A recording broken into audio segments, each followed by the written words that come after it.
초등 글쓰기 10계명을 정리하셨다고 하셔서 이 네. 내용 알려주시면 굉장히 솔깃할 것 같습니다. 네. 네.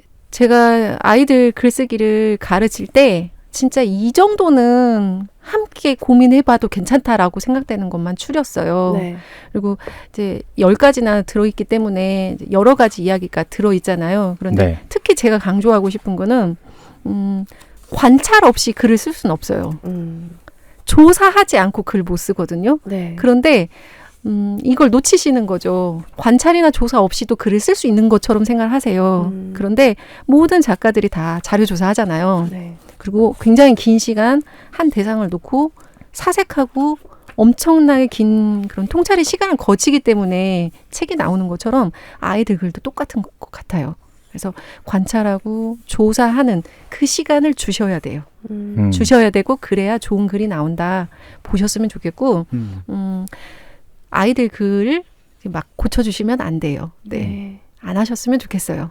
그래서 어설프게 손을 대면 원문만 못해요. 네. 아이들 글을 잘 모르시는 분들이 손을 댈 경우에 그게 너무 금방 티나거든요. 근데 고쳐가지고 보내는 거예요. 학교에. 읽어보면 너무 티나요. 어느 문장 하나가 눈에 딱 들어와요. 네.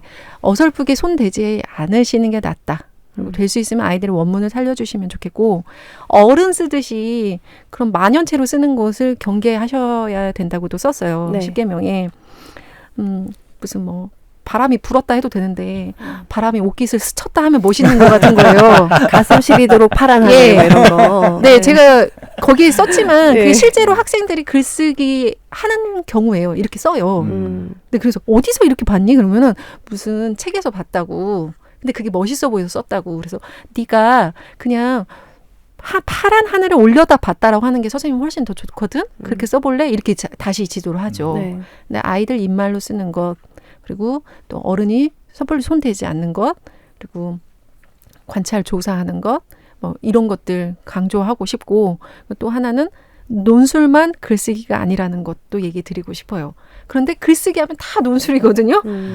한국 부모님들 대부분이 글쓰기를 논술 잘 하고 싶어서 시키시는 것 같은데 논술은 그냥 정말 많은 글 중에 그냥 한 갈래일 뿐이고 다양한 글들을 써보다 보면 논술은 그냥 저절로 잘 쓰게 돼요. 네, 그냥 구조를 보면 오히려 논술이 훨씬 간단하거든요.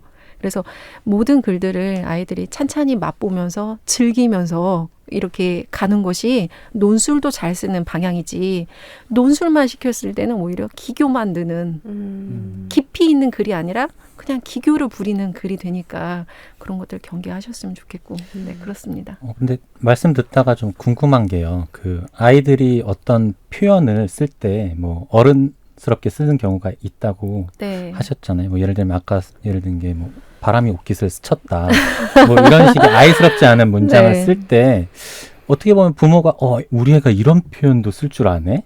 라고 더 되게 놀랍고 또 좋아하고 독려할 수 있는 네. 모습일 수도 있을 것 같은데 네. 선생님은 그러면 너는 입말로 써보라 라고 다시 지도를 해주신다고 하셨잖아요. 네. 그렇게 하는 이유가 있을까요? 이 글은 아이가 쓰는 글이잖아요. 네네. 아이가 쓰는 글은 딱 아이 글의 느낌이 살아야 좋은 글이에요. 예. 어른이 쓰는 글은 어른의 글이잖아요. 근데 아이가 쓰는 글은 딱 아이의 글이어야 그 글이 좋은 글이에요. 그런데 잘 그 아동들이 쓰는 그런 글을 잘 모르시기 때문에 오해하시는 거죠. 어른처럼 쓰면 잘 쓰는 거겠다. 그런데 아이들이 저희가 책에도 그렇게 썼어요. 아이들은 작가다. 네. 네. 왜 그렇게 썼냐면 아까 그 어린 아이들 6살 이런 아이들의 그런 이야기들 너무 재밌는 이야기들 네. 학교 이름을 까먹었다. 네. 이게 초등 한 6학년 이 정도 가면 그런 표현 안 나와요. 그렇죠. 네. 그런데 그 시기에 딱 아이들이 할 수 있는 그런 말들이 있어요. 그리고 저는 그 말들이 글로 살아나는 것이 진짜 아이 글이라고 그렇게 믿어요. 네. 그래서 굳이 그렇게 가르치시지 않아도 그렇게 그걸 독려하지 않아도 시간이 가면 그 아이스러운 글이 싹 물이 다 빠져요. 네, 그리고 되게 정형화돼가는 오히려 그런 쪽으로 가거든요. 아동문학 하시는 분들 보면 애들처럼 쓰려고 얼마나 애쓰는데요. 피카소처럼. 엄청 애쓰죠. 저도 천년손이 저거 쓸 때 어떻게 하면 아이스럽게 쓸까 봐 엄청 고민하면서 썼거든요. 그러니까 네. 시간이 지나면 그 부분은 엄마가 굳이 독려하고 막 와, 멋있다 이렇게 하지 않아도 어차피 자연스럽게 그렇게 흘러가니까 그 시기는 굳이 남의 거 모방하지 않아도 그냥 네가 평소에 하는 말, 네가 하고 싶은 말을 하는 게 가장 멋있어. 그게 가장 최고야. 이렇게 해주셔도 사실 잘 안 나와요. 네, 나이 갈수록 자꾸. 저는 이제 글쓰기니까요. 그러니까 이제 애들이 예쁜 글씨를 쓰고 바르게 쓰고 뭐 지우개질도 잘해야 되고 막 이런 것들이 되게 중요하고 저는 이제 초2가 첫째이기 때문에 어떻게 가르쳐야 될지 좀 고민이 많고 또 받아쓰기도 한다고 하고 해서 네. 근데 저조차도 정말 띄어쓰기를 너무 못하겠더라고요. 어렵고 맞춤법 검사기에 항상 넣어보고 그러면 또 틀려 있고 그렇더라고요. 그래서 원고지로 가르치면 좋다고 하는데 네. 제가 지도가 가능할지가 네. 불안하더라고요. 네. 저는 저희 글쓰기 모임 오시는 선생님들한테도 네. 맞춤법 가지고는 너무 예민해지지 마라라고 얘기해요. 네. 네, 그거는 기계가 알아서 다 한다. 그러니까 그걸로 너무 예민하지 마라. 괜찮다. 이렇게 먼저 가르치거든요. 네. 학생도 똑같아요. 맞춤법이나 띄어쓰기에 너무 예민해지면 제대로 표현을 다 못하죠. 네. 내가 하고 싶은 말 다 못하니까 그 부분은 절대적으로 괜찮다라고 계속 주셔야 돼요. 괜찮아. 잘하고 있다. 괜찮다. 틀려도 괜찮아. 그냥 너 하고 싶은 말 해봐. 이렇게. 그것이 먼저고 두 번째는 원고지는 그럼에도 불구하고 제가 소개를 드렸어요. 네. 원고지에 글을 써보게 했을 때랑 그냥 공책에 쓰게 했을 때랑 아이가 이 글쓰기에 대해서 가지는 자세 자체가 달랐어요. 네. 네. 그래서 이게 원고지에 글을 쓰게 하면 아이들이 자신의 정체성을 어느 쪽으로 인식을 하냐면 나는 작가다 쪽으로 가요. 네. 이걸 내가 작가라고 인식하면서 쓰는 거랑 그냥 공책에 끄적이는 거랑 이게 또 차원이 다르거든요. 네. 네. 그래서 아이들한테 제가 아까 그 아이들은 작가다 그거 강조해서 가르치면 네. 아이들이 표현이 조금 더 잘 나오는 것처럼 네. 원고지를 줄 때도 원고지에 띄어쓰기를 잘해라 하고 주는 건 아니에요. 물론 배울 때 훨씬 쉽긴 하지만 원고지를 줄 때도 우리 유진이가 하는 모든 말이 다 작가들이 하는 말처럼 엄마한테는 정말 멋있거든. 그러니까 원고지 한번 써볼래? 이 정도 하는 거죠. 네. 네. 원고지 가지고 놀게. 빙고도 하고 뭐 동시도 베껴 써보고 뭐 별에는 밤도 한번 옮겨 써보고 이런 식으로 이게 좀 아이 스스로 나는 내가 하는 모든 말이 다 멋진 정말 작가야. 나는 그냥 이야기가 술술 나오는 이렇게 해야 글쓰기에 부담이 없죠. 근데 막 글쓰기 하면 막 벌써 딱 그냥 각 잡고 들어가는. 네네. 네. 그래서 너무 어려운 것 같아요. 어른들이 보면 그 원고지가 각 잡게 만드는 그런 것 같아서 네. 애들한테도 애들이 근데 되지 그거 갖고 않을까. 놀아야 돼요. 종이 접기도 하고 네. 잘라도 보고 그걸로 뭐 이렇게 고리 저는 교실에서 이렇게 그 줄대로 잘라가지고 이렇게 고리 색종이 고리 연결하는 거 있잖아요. 네. 그런 거 막 만들고 놀았어요. 그래서 원고지가 저희 교실에서는 필수 준비물이었어요. 항상 원고지 쓰기도 가르쳐주고 했는데 그거 하기 전에 항상 놀았죠. 원고지로. 거기다 무조건 빙고도 하고 뭐 숨은 그림 찾기도 해보고 뭐 퍼즐도 만들어보고 이렇게. 우리 반에 와주시면 안 될까요, 선생님? 비싸게 모시면 되죠. 거의 거절할 수 없을 만큼 큰 금액으로. 돈이 없어. 네, 저 그것도 공무원이라 많이 주셔도 못 받습니다.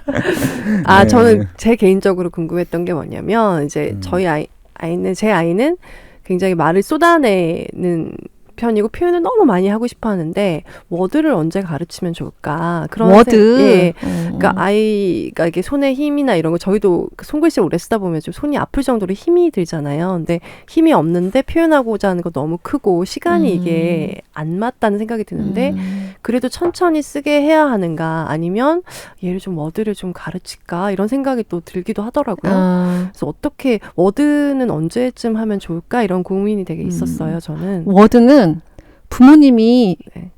시키시지 않아도 알아서 하게 되더라고요. 아, 그래요? 네, 일단 워드는 그래요. 그래서 굳이 지금 안 가르치셔도 네. 집에서 따로 가르친다 이런 표현이에요. 근데 집에 따로 얘를 억지로 가르치지 않아도 정말 워드는 정말 자연스럽게 하게 돼요. 네. 네. 그리고 이제 조금 더 가면 오히려 이 키보드보다 스마트폰 그런 아. 자판이 더 익숙해질 겁니다. 걔네. 네. 예, 우리 아이들이. 아이들 세대는 그런 세대잖아요. 네. 그렇죠. 네, 그래서 워드는 엄마가 그렇게 고민 안 하셔도 알아서 해요. 음. 네, 그거는 확실해요. 알아서. 아, 약간 아니 그게 네. 막 가르쳐야지 어렵게 가르쳐야지 이런 거보다는 표현하는데 속도가 손이 안 따라가는 따라가니까 거잖아요. 네, 도와줘야 되나 이런 생각이 네, 좀 도와주셔야 들긴 된다고 했는데. 봐요. 어. 도와주셔야 되고 이 아이가 쓸 때 글을 쓸 때 그런 케이스 같은 경우는 중요 단어를 쓰게 하시면 돼요. 아. 단어만. 네. 문장으로 쓰는 게 아니라 단어만. 중요 중요 단어들만 딱 쓰는 거죠. 뭐 빨간 벽돌이 있는 담장에 뭐 장미꽃이 2송이가 피었다. 예를 들면 네. 그러면 벽돌 담장 장미꽃 아. 딱 2개만 쓰는 거예요. 네. 그래서 이거 지금 뭐 쓴 거야? 그러면 나 그런 이야기 쓰고 싶었어. 그럼 엄마가 이제 다시 정리해 주시면 되는 거죠. 네. 네. 약간 번거롭긴 해도 그래야 아이가 네. 하고 싶은 말도 다 하고 엄마도 역할을 하실 수가 있고. 조금 더 아날로그로 조금 더 익혔다가 온라인으로 갔으면 그런 느낌 있잖아요. 제 네. 느낌으로는 그림도 그렇고. 그래서 일부러 수정 언두가 되잖아요. 디지털 네. 그림은 그런 것들 왜 카피 앤 페이스트 이런 것들을 빨리 배우는 게 좋나 안 좋나 그런 것들이 좀 궁금하더라고요. 이 책을 읽으면서. 이 시대 아이들은요, 우리가 네. 생각하는 것보다 훨씬 빠르게 디지털화 되어가기 때문에 엄마가 애쓰지 않아도 전 그 부분은 오히려 우리가 걱정할 정도로 빠를 거다 이렇게 생각해요. 네. 네, 선생님의 이런 그 멘토링 네. 이 챕터마다 나오는데 어떻게 이렇게 재밌는 놀이들을 개발하신 건지 너무 궁금해요. 교실에서 네. 학생들을 오래 가르쳤으니까 그리고 어. 제가 이제 아이들 키우면서 학생들 가르치면서 네 했던 고민들이죠. 사실은 전부 다 그 모든 챕터들이 어떻게 하면 될까 이런 것들. 네. 일단은 글을 쓰려면 이제 낱말을 알아야지 네. 단어를 알아야 이거를 네. 쓸 수가 있는데 말놀이로 말문을 틔우는 네. 그런 놀이부터 하신다고 네. 어떻게 하는 건가요? 처음에 이게 글을 그냥 길게는 못 써요. 어떤 학년이든지 그냥은 못 쓰더라고요. 그래서 뭔가 이 글쓰기를 옆에서 지도하는 사람과 아이 사이에 어느 정도의 래퍼가 만들어져야 쓸 수 있는 것 같아요. 네. 편하게. 물론 집에서 가정에서 지도하실 때도 마찬가지인데 우리 끝말잇기나 그 꽁지 따기 놀이 이런 거 하잖아요. 말 꽁지 따기 놀이. 꽁지 뭐 따는 게 어떤 이런 건가요? 거죠. 뭐 원숭이 엉덩이는 빨개 하면 빨가면 사과 이런 거 그게 있잖아요. 꽁지구나. 네. 그런 거 놀이 같은 게 사실 굉장히 좋은 거예요. 네. 굉장히 좋은 거고 우리 아이들이 언제든지 쉽게 할 수 있죠. 그래서 저도 아이들이 어릴 때 어디 가면 항상 차 안에서 했어요. 맞아요. 끝말잇기, 네. 꽁지 따기 놀이 이런 거를 얘네들은 제가 그걸 가르치는지도 모르지만 계속 하는 거죠. 그래서 그 끝말잇기 놀이를 하는 거를 보면 이 아이 수준이 어느 정도인지를 저는 느껴요. 네. 그러면 얘가 이제 잘 쓰지 않던 어휘를 구사하고 있다? 그러면 이게 어느 수준이 딱 올라가 있는 거죠. 레벨이 한 단계 업그레이드 된 거죠. 그래서 끝말잇기 같은 것도 자주 해주셔야 돼요. 그래서 우리 아이가 정말 수준이 늘고 있는지를 보실 수 있거든요. 네. 맨날 거인 하다가 거미 하다가 거인 갔으면 거인이라는 단어는 새로 안 거죠. 네. 그래서 저는 그런 뭔가 이렇게 좀 재밌는 놀이 있잖아요. 네. 그래서 기억으로 시작하는 놀이, 니은으로 시작하는 말, 디귿 이런 식으로 해서 이걸 쭉 이어서 시로도 써보고 수수께끼도 직접 만들어보고 그래서 여러 가지로 엄마들이 그런 몇 가지 놀이 많이도 필요 없어요. 몇 가지 놀이를 반복해서 해주는 거예요. 네. 저도 항상 똑같은 거 20곡에 5곡에 10곡에 그리고 뭐 5자로 대답하기. 교실에서 많이 했던 거예요. 5자로만 대답하기. 이런 거. 우리 개그맨들이 하는 게임들 그대로 하구나. 네. 개그 콘서트 이런 데 나오는 거. 이젠 안 할래. 무한도전. 야. 네, 저는 그래서 쿵쿵따. 그런 게임 봤다가 교실에서 항상 했었어요. 잘 봤다가 저거 괜찮다. 그럼 교실 가서 국어 시간 하는 거죠. 네. 우리 반에 아저씨면 안 되나요? 정말 네 성효쌤 최고. 말씀 들으면서 참 엄마들이 정말 너무 힘들겠구나. 해야 될 게 너무 많구나. 네. 이런 생각도 억지로 좀 하면 안 들어요. 돼요. 그래요. 그러니까요. 억지로 하면 안 서로 돼요. 재밌게. 네. 지금부터 20곡에 하자 이렇게 하면은 재미없고 네. 그냥 아주 자연스럽게 밥 먹다가 네. 뭐 이렇게 하는 거죠. 그러게요. 저는 진짜 이 책 읽으면서 제가 글쓰기에 대해서 배웠어요. 아이를 가르칠 사람이 아니고 제가 배워야 되겠다. 특히 어떤 부분이었냐면 단문 쓰기. 아까도 제가 그 책 읽은 평을 쓴 거를 읽으면서 내가 좀 단문에 더 쓸 것을 이런 생각을 하면서 읽었었고요. 그리고 또 문장 호응 익히기, 뭐뭐와 뭐뭐가 이랬다 했는데 그게 호응이 안 될 때도 되게 많더라고요. 근데 많죠. 예, 네. 제가 쓴 글을 읽어도 앞에 명사랑 동사를 써놓고 뒤에 호응을 해서 전혀 안 맞게 막 해놓고 특히 SNS로 글 쓰다 보면은 그냥 생각난 대로 막 쓰고 올리다 보면 읽어보면 정말 어이없는 경우가 많더라고요. 그래서 그런 부분들 어떻게 가르치면 되는지. 네. 제가 초등학생들 글쓰기를 정말 오래 지도를 하면서 보니까 아이들이 문장이 이만큼이에요. 한 말하듯이. 문장이 한 문장이 이만큼이에요. 보통 3-4줄. 길게는 5-6줄까지 끊어지지가 않아요. 난 집에 가서 밥을 먹었고 기분이 좋았고 형이랑 싸웠는데 엄마가 와가지고 뭐라고 해서 나는 또 기분이 나빠. 이런 식으로 써요.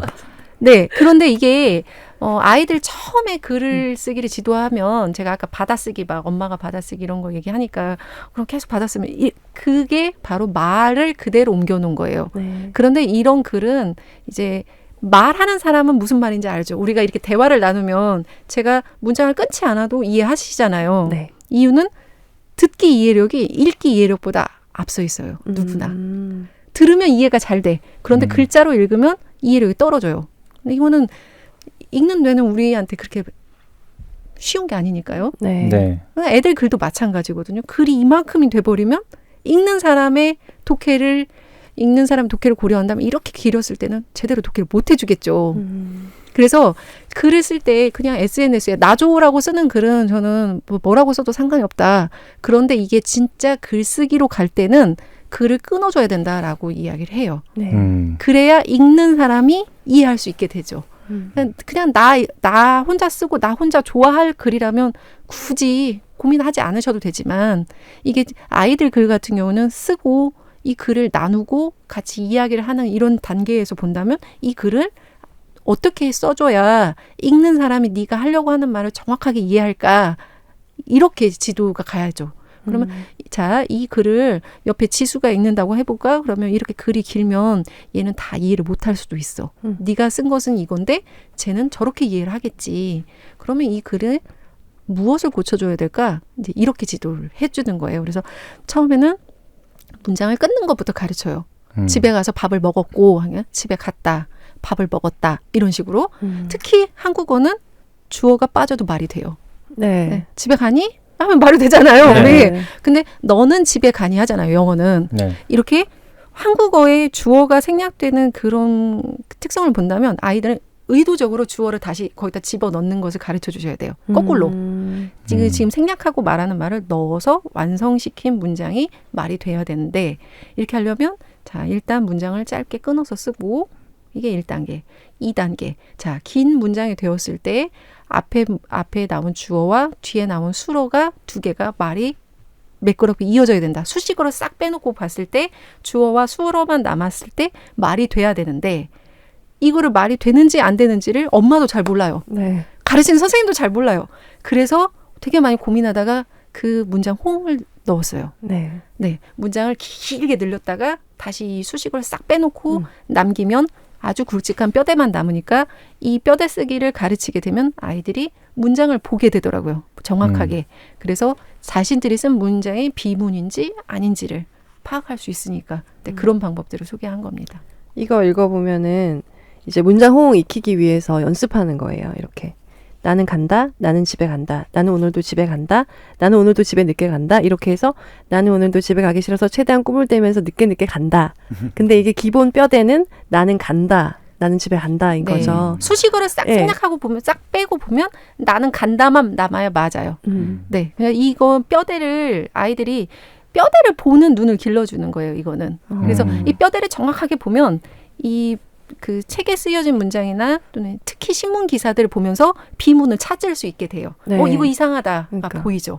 그래서 이게 그냥 처음에는 이제 저학년 때나 아이들이 어릴 때는 그냥 글쓰기가 재미있으려고 하다 보면 그냥 편하게 써. 그냥 마음껏 써. 작가처럼 그냥 하고 싶은 거 다 써. 이렇게 되지만 이제 이 아이가 어느 정도 글쓰기에 재미를 붙이면 이런 부분을 조금씩 가르쳐 주는 거죠. 그럼 이제 얘 또 조금씩 쌓입니다. 네. 네. 네. 이런 식으로 정말 단문에서 시작해서 자기의 마음과 생각을 그냥 정말 이야기로 쓰거나 논리적으로 쓰거나 모든 방법들을 다 이야기해 주셨어요. 그래서 마지막으로 연꽃 기법을 일부의 이야기하고 떡밥이었던 네. 회수하겠습니다. 네, 네. 그 부분에 대해서 얘기를 하고 다 얘기를 이렇게 방송으로는 드리기 어려우니 네. 나머지는 좀 책으로 보시고 연꽃 네. 기법에 대해서 얘기를 나누고 네. 짧게 소개만 마치면 해주시고요. 네. 좋을 것 같습니다. 네. 그 연꽃 기법은 제가 이제 교실에서 사회 수업할 때랑 많이 써먹었던 거예요. 네. 네, 가운데 주제를 넣고 이 세부 주제 키워드를 뽑고 다시 그 키워드 중에 하나를 또 넣어서 또 뽑고 하는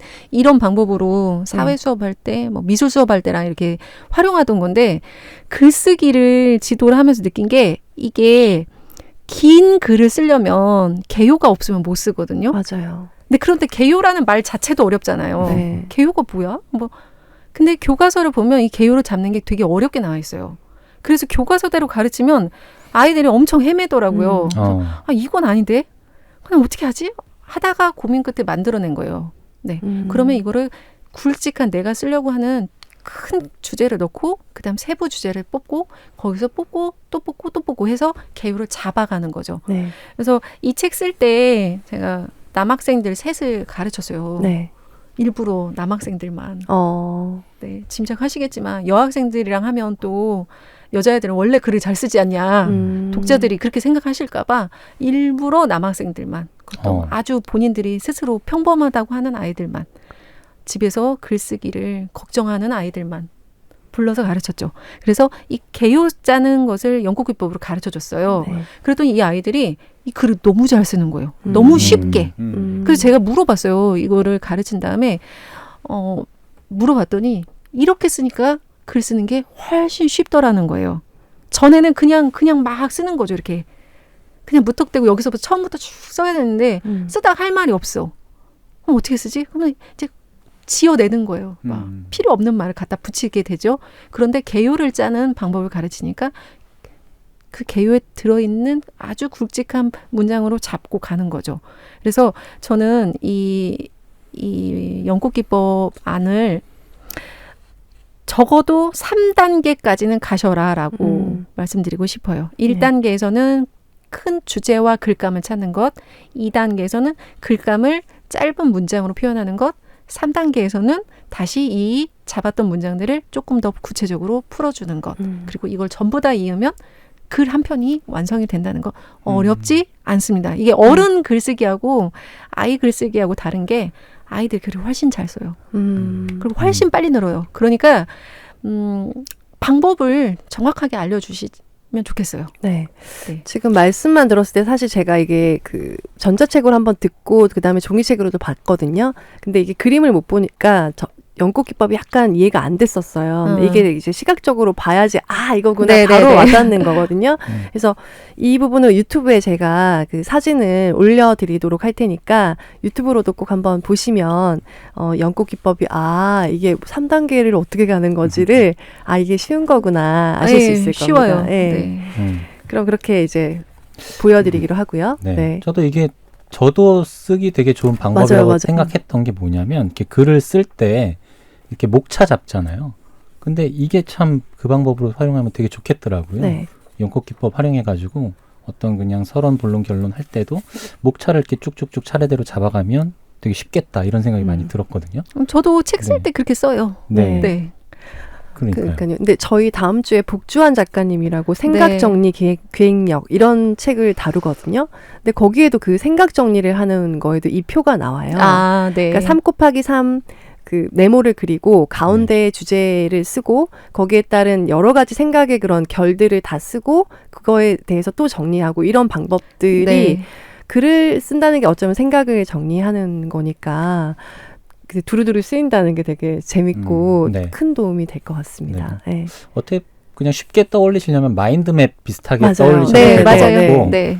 뭐 거기에서 뭐 연관 검색어 같은 거라고 생각하셔도 될 것 같고 네, 맞아요. 아무튼 그런 느낌이죠. 네. 그런 비슷합니다. 느낌이다. 근데 이 표로 막 정말 소설도 쓰고 논리적인 글도 쓰고 다 쓰더라고요. 그리고 아이들이 쓴 글까지 나와 있어서 네. 와, 이렇게 썼구나. 굉장히 이렇게 실질적으로 도움을 받을 수 있는 방법이라고 네, 생각했어요. 비포 애프터를 꼭 보여드리고 싶었어요. 네. 괜찮다, 네. 할 수 있다, 얼마든지 어. 이렇게 보여드리고 싶었습니다. 네, 진짜 놀라웠어요. 그 맺는 말에 비포 애프터가 나오는데 어떻게 이런 글을 쓰던 아이가 이렇게 바뀔 수가 있지라는 생각이 들 정도로 그 아이는 놀랐습니다. 예, 판타지 작가가 꿈이 됐어요. 음. 그래서 어. 아버님이 네, 얘기하세요. 선생님 책임지셔라.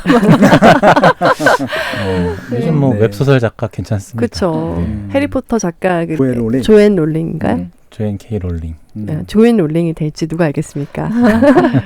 그러면 네. 그때 그 정도 되면 인세 비중 몇 퍼센트는 달라. 그러니까 제가 책임질 테니 그때 좀 이렇게 말씀하셔도 될 것 같아요. 저를 잊지 마세요. 네. 선생님 네. 그 자녀분들 꿈은 뭔지 혹시 알고 계세요? 저희 큰아이는 수의사. 아. 네. 동물 너무 좋아해서 음. 네, 수의사. 근데 걔도 글 쓰는 걸 좋아해요. 잘해요. 네. 네. 그래서 저는 항상 이렇게 얘기하죠. 동물을 치료하되 에세이도 남겨라. 네, 그랬으면 좋겠다. 네. 되게 감동적인 그냥 이야기 수의사는 많지만 글 쓰는 수의사는 많지 않으니까 글로도 남겨라. 뭐 이렇게 얘기하죠. 네. 둘째 아이는요? 둘째 아이는 아직 잘 모르겠어요. 근데 계속 바뀌는데 아이돌이었다가 가수였다가 최근에는 선생님 코로나로 주변 동네 꼬마들을 돌보다 보니까 네 얘가 꿈이 선생님이 됐어요. 와, 네. 엄마를 꼭 빼닮았군요. 네. 이 성효쌤의 아이들은 어떤 꿈을 꾸는지가 궁금해지더라고요. 네. 선생님의 그런 해오신 일들이 정말 대단하고 책도 읽으면서 큰 도움을 받았으니까 네. 아이들은 성효쌤 아래에 있는 아이들은 어떻게 크고 있을까 궁금해져서 여쭤봤습니다. 네. 근데 진짜 네. 방금 말씀 들으면서 떠오른 건데 음. 이렇게 어떤 직업을 선택하든 앞에 그 글 쓰는 이라는 게 붙으면 되게 멋진 직업이 될 것 같아요. 뭐가 됐든 글 쓰는 네. 수의사, 뭐 글 쓰는 아이들, 뭐 등등등. 네. 글쓴 아이돌 와, 좋다. 그러니까 뭐가 제가 돼도 멋있는 것 같아요. 최근에 어. 읽은 책에 그런 네. 이야기가 있더라고요. 모든 인간에게는 천재성이 잠들어 있다. 근데 그 말이 되게 인상적이고 되게 좋았어요. 저도 학생들 가르칠 때 이 아이가 어떻게 자랄지 모른다 생각하면 항상 조심하게 되더라고요. 네. 근데 얘가 나중에 어떤 모습으로 어떻게 자랄지 모르는데 매 순간 정말 열심히 가르쳐야 하지 않을까 이런 생각을 했거든요. 근데 아이들에게 독서나 글쓰기가 저는 숙제처럼은 안 갔으면 좋겠어요. 네. 네. 이것 때문에 저도 진짜 독서 때문에 학원 보내진 말자. 그 돈이 있으면 차라리 여행을 가셔라. 이런 의미였거든요. 책을 쓸 네. 때도.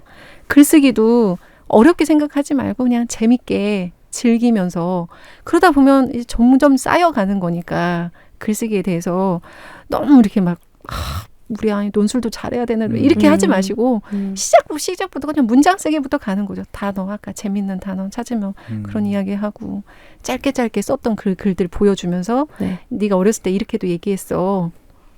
또 보여주고 같이 써보고 그러려면 엄마도 책도 읽으시고 네. 짧아도 글도 조금 써보시고 네. 그러니까 좋겠죠. 엄마는 책 읽기 싫어하는데 애들이 책 읽기 좋아하는 건 말이 안 되잖아요. 네, 말이 안 돼요. 네, 글쓰기도 마찬가지지만. 네. 저 궁금한 게 선생님 이 책에 워크북격인 책이 또 네. 나온다고도 네. 들었고 선생님 앞으로의 계획도 궁금하고 네. 우선은 지금 얘가 그제 어제부터 배본이 된 것 유책? 같아요. 네. 천년성이와 사인검의 비밀. 네. 네. 근데 이거는 정말 그랬어요. 저도 판타지를 너무 좋아하는데 한국의 현대 작가들이 써주는 판타지가 많지 않았어요.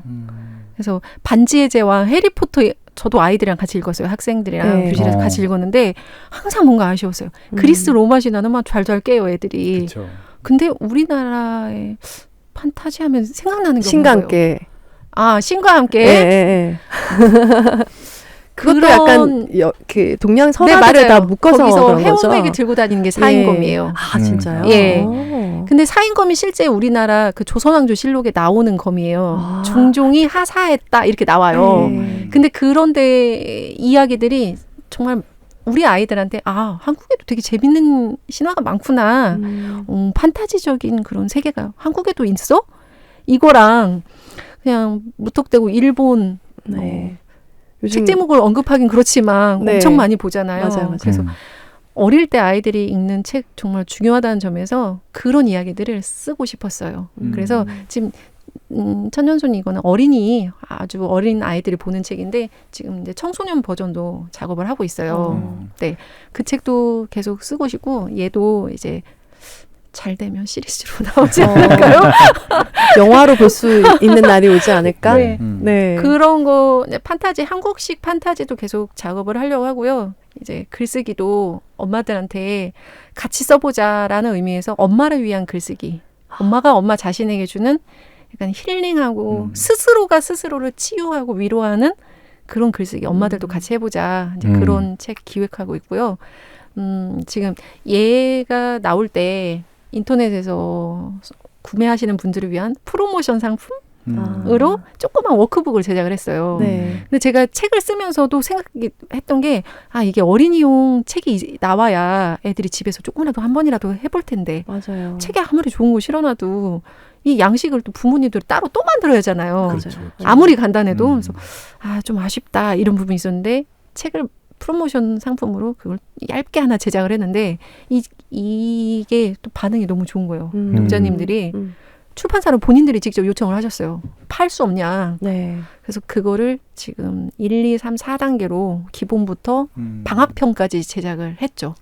지금 아마 오늘 정도 인쇄가 끝났을 것 같습니다. 저는 그거 네. 살려고 봤더니 없어가지고 이거 아직 어디 안 갔지? 나왔어요. 저도 기다리고 있어요. 우리 애들이 아주 생활이 지금 그쵸. 네, 맨날 너무 늦게 일어나고 그래서 맞아요. 네, 그런 의미에서 기다리고 있습니다. 진짜 네. 정말 작업도 많이 하시고 네.